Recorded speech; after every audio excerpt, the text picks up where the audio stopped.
Hello, this is Death is My Life, the place where we transform grief into belief, and where the veil between worlds feels just a little thinner.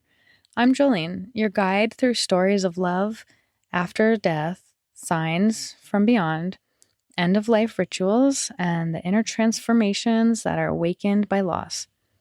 Settle in, open your heart, and let's journey into today's episode together.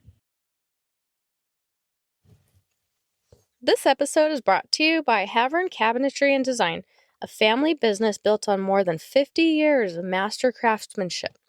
Since 1972, owner Rick Havern has delivered immaculate, custom-built cabinetry and countertops for projects of every scale, from luxury homes to hotels, hospitals, and retail environments.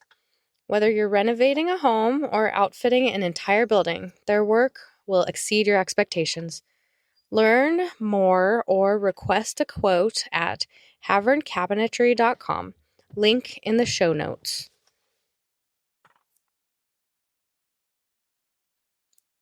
So lately, my kids have been completely obsessed with Dr. Seuss. Even before the Christmas season arrived, the Grinch was making an almost nightly appearance in our house. At the beginning of the story, the Grinch is basically a crotchety, middle-aged guy. Beer gut, permanent frown, living alone in a cold, icy cave on the outskirts of town. He's isolated, miserable, and the book tells us that he lets his disdain for Christmas bottle up inside him for 53 years before he finally does something about it. I don't want to spoil the ending, but I will. Let's just say it involves grand larceny of the entire Who village in an attempt to cancel Christmas altogether. And yet, Christmas still happens. No gifts, no decorations, no feasts. And that's when the Grinch realizes something important. From the outside, all he could see were things: the noise, the chaos, the material excess. But once all of that was stripped away, the true meaning of the holiday was revealed: love, togetherness, community. And that realization expanded his heart. When we get into a holiday funk, it's easy to forget what actually matters. And that story, night after night, was all I needed to get me thinking about how I might help support you through this season. Why the holidays can feel so heavy. People experience stress during the holidays for many reasons, but I want to touch on the two most common. A loved one is no longer present, and the holidays magnify their absence.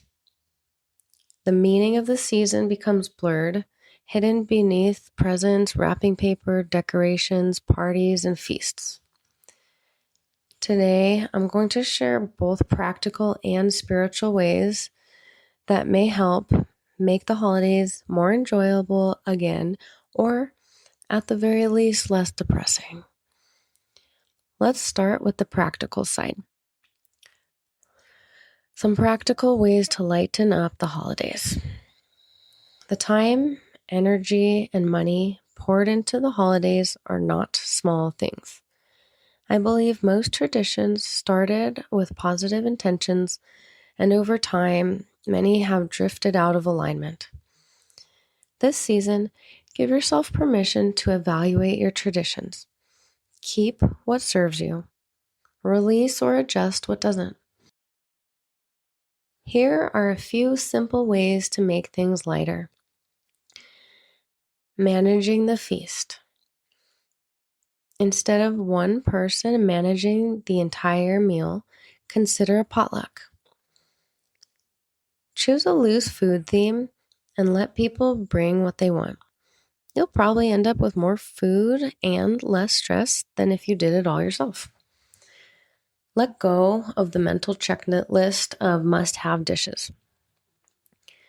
If there are 2 bowls of mashed potatoes and no cranberry sauce, I promise everyone will still eat and no one will remember what was missing.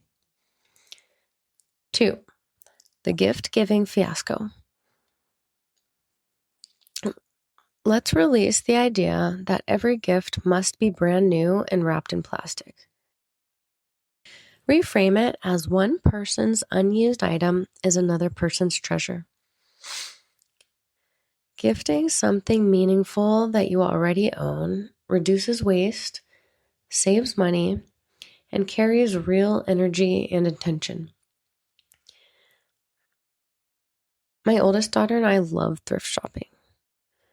I honestly tend to get overstimulated in big box stores with their rows and rows of identical items, and buying those kind of gifts to me just feels forced and disingenuous.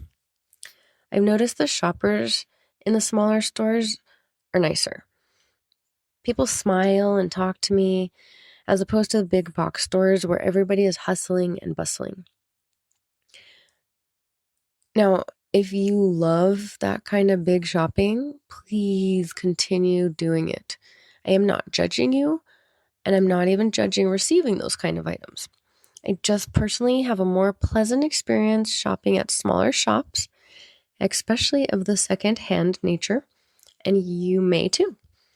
This episode is about peace, comfort, and ease, not rules. So since my kids are the only grandchildren, nieces, and nephew, they're showered with gifts. When people ask me what to get them, I usually suggest art supplies, consumable items, things that can be used up instead of stacked up. My parents still like to buy toys because sometimes the cute little kid-sized things are just irresistible. But my mom especially is incredible at gifting from her home.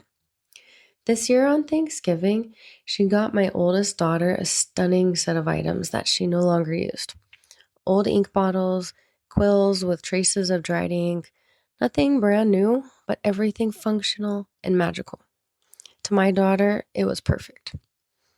And yes, I just saw that SNL-style music video about the regifted peach candle. It was hilarious. And truly, there's no harm in regifting. If the gift would be more loved somewhere else, let it go guilt-free.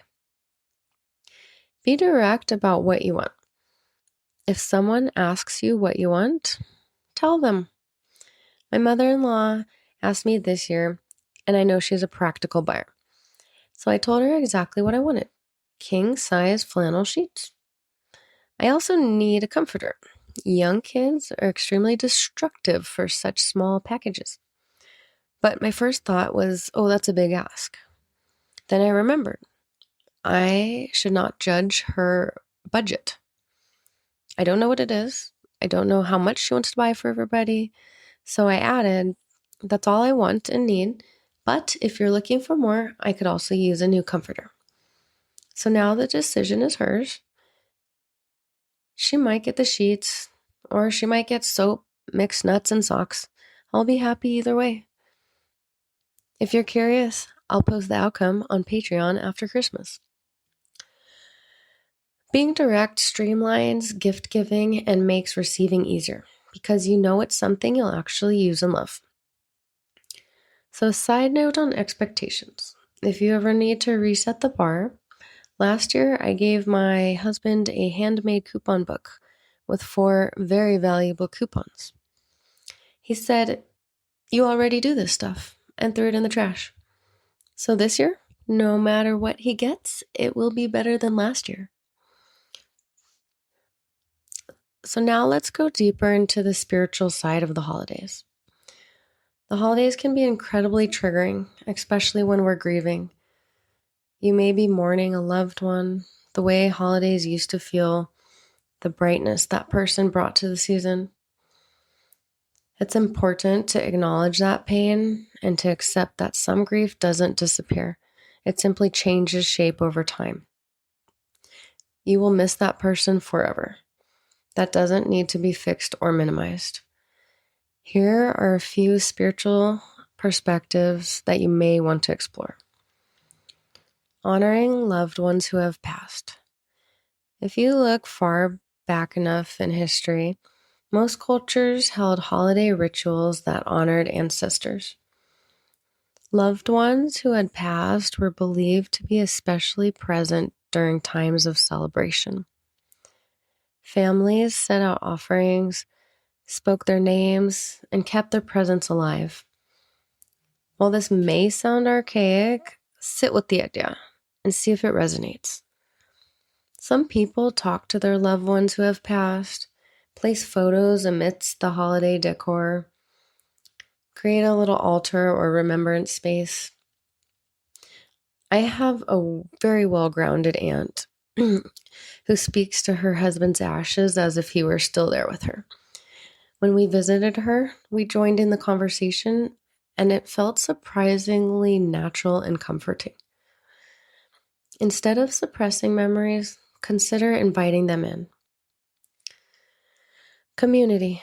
Surround yourself with people who let you be fully human. People who understand your loss, encourage joy without forcing it, can sit with you in whatever you're feeling. Accept invitations. Allow yourself to be welcomed into others' families. You don't have to go through this season alone. Giving, the real kind. Not the frantic gift exchange, but true giving.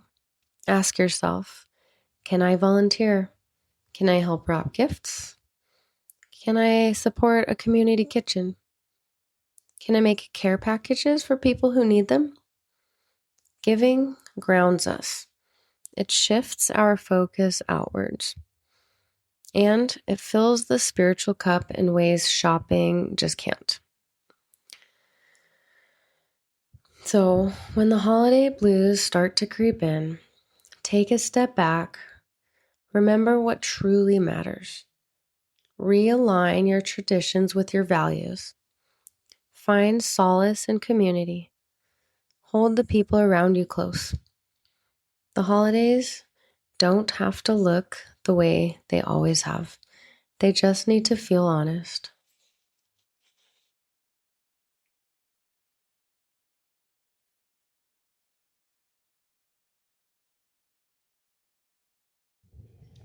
Hey, thanks for listening. Before you go, if you'd like more episodes, behind the scenes updates, and a growing library of comforting resources, please join me at patreon.com/deathismylife. Your support helps this podcast grow and reach more people who need it. And if this episode resonated with you, please share the podcast with someone who might find comfort in it too. I'll see you there.